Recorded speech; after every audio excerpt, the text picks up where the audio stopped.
నమస్తే, నా పేరు ప్రశాంతి. వై న్యూస్ కు స్వాగతం.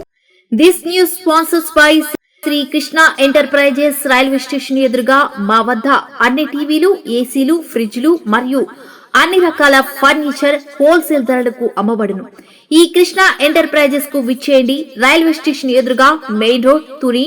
ప్రొప్రైటర్ తమరాణ సత్యనారాయణ.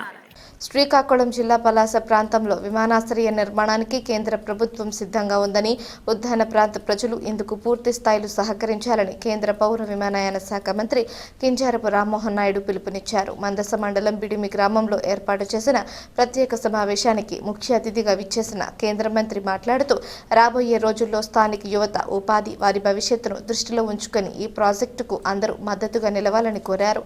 ఎయిర్పోర్ట్ నిర్మాణం వల్ల ఈ ప్రాంతం పారిశ్రామికంగా, ఆర్థికంగా ఎంతో అభివృద్ధి చెందుతుందని ఆశాభావం వ్యక్తం చేశారు. భూములు కోల్పోయే నిర్వాసితులెవరూ ఆందోళన చెందాల్సిన అవసరం లేదని, వారికి చట్ట ప్రకారం తగిన నష్టపరిహారం అందించేందుకు కేంద్ర ప్రభుత్వం పూర్తిగా కట్టుబడి ఉందని స్పష్టం చేశారు.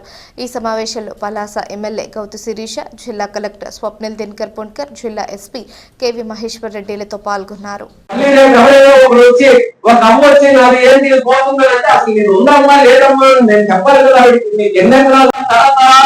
దాతల దగ్గర నుంచి చెట్లు నమ్ముకొని ఎలా కట్టుబడుతున్నారు మీ అందరికీ కూడా తెలుసు. కేవలం ఒక ఏకపక్షంగా మూలమైనటువంటి ఆలోచన మాలో ఎవ్వరికీ కూడా లేదు. మీరు గతంలో కూడా ప్రాసెస్ అంతా కూడా చూస్తుంటారు. మీరు కొన్ని సందర్భాల్లో చూస్తుంటారు. చంద్రబాబు నాయుడు గారు మన ముఖ్యమంత్రి వర్యులు కూడా శ్రీకాకుళంలో ఎయిర్పోర్ట్ ఎంతవరకు వచ్చిందని పబ్లిక్ మీటింగ్ లో కూడా చాలా సందర్భాలు అడిగారు. ఆయన అడిగినా సరే, సార్ ముందుకు నడుస్తుంది, మేము మాట్లాడుతున్నాం అన్నదే తప్ప ఏదో తొందరగా చెప్పారు కాబట్టి మీ అందరికీ తప్పకుండా అభివృద్ధి తీసుకోవాలనుకునే ఆలోచన ఎప్పుడు కూడా లేదు. ఇప్పటికీ కూడా ఏం చేయాలనుకుంటున్నామో స్పష్టంగా మీ అందరికీ చెప్తున్నాం. మీరు ఒకే ఒక్క విషయం మీద దృష్టి పెట్టి ఆలోచించాల్సినటువంటి ఉంది. భూమి కంటే మన బిడ్డల మీద ఆలోచించి ప్రాంతం భవిష్యత్తు మీద మీరందరూ కూడా ఆలోచన పెట్టుకుంటే నాది పూజిస్తానంగా. ఎందుకంటే ఏ శాఖ మంత్రిగా ఉన్నాను కాబట్టి. ఇంకొకటి ఏంటంటే అపోహ ఉంటుంది, ఇవన్నీ కూడా ఎవరికో ఇచ్చేస్తారు, భూములన్నీ కూడా కట్టబెట్టేస్తారు ఎవరు. ప్రభుత్వం దగ్గర ఉంటుంది, ప్రభుత్వ సంస్థ మా దగ్గర ఉన్నటువంటి అది ప్రభుత్వం తాలూకా కేంద్ర ప్రభుత్వం తాలూకా సంస్థ. వాళ్ళే డబ్బులు పెట్టి ఎయిర్పోర్ట్ కట్టడానికి ప్రభుత్వంతోనే ఉంటుంది కాబట్టి ఎవరు ప్రైవేట్ చేతుల్లో భూములు వెళ్తాయన్నటువంటి అపోహ ఏ ఒక్కరికి కూడా అవసరం లేదు. ప్రభుత్వమే బాధ్యత తీసుకొని ఈ ప్రాజెక్ట్ చేయాలని. ఎందుకంటే తరతరాలుగా మనం వింటున్నాం, శ్రీకాకుళం అంటే తెలుగుతున్నటువంటి జిల్లా. శ్రీకాకుళం అంటే అందరూ ఉండిపోవాలి తప్ప ఎవరికి పని కావాలి.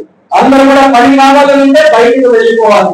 ఈ రోజు ఇక్కడ ఉన్న వాళ్ళు మీ కుటుంబంలో చూడండి, పని కోసం ఎంతమంది మనకు బయటకు వెళ్ళి వాళ్ళందరూ పనిచేసి ఏదో పండుగ అంటే వాళ్ళు కష్టపడి, వాళ్ళు అక్కడ కంపెనీ ఉంటే వాళ్ళందరి దగ్గర కష్టపడి అయ్యా ఒక రోజు 2 రోజులు మా ఊళ్ళో గ్రామ దేవతలు పండుగలు ఉన్నాయి, మేము ఒక్కసారి వెళ్ళిపోతామని చెప్పి కష్టాలు పడి వాళ్ళందరూ కూడా మళ్ళీ మన దగ్గరికి రావడం.